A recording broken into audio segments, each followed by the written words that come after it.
one of the parts in your electronics project have gone obsolete and you need to find a replacement, as is the case with this part, an FPC connector, and it is an 18 position 0.5 millimeter spacing, which means that it's 0.5 millimeter in between the center of each of the pins that we need to find a replacement for. And websites like digikey.com makes it really easy to find replacements. So we don't want to check this specific vendor, but we do want to check that it's an FPC connector. We want it to be surface mount at the right angle.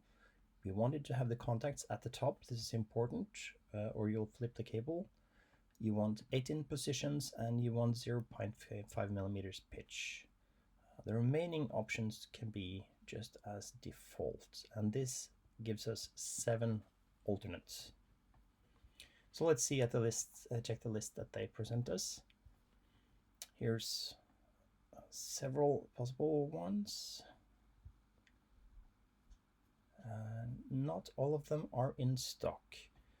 We could choose to only have the ones that are in stock. We should absolutely choose this one, so it filters away any other obsolete options. So here we have 4 options from Word and Amphenol, and then you basically just have to click into each of them, have a look at them, see if they are suitable options. And then obviously you will have to update the footprint, because the footprint of these FPC connectors are all different.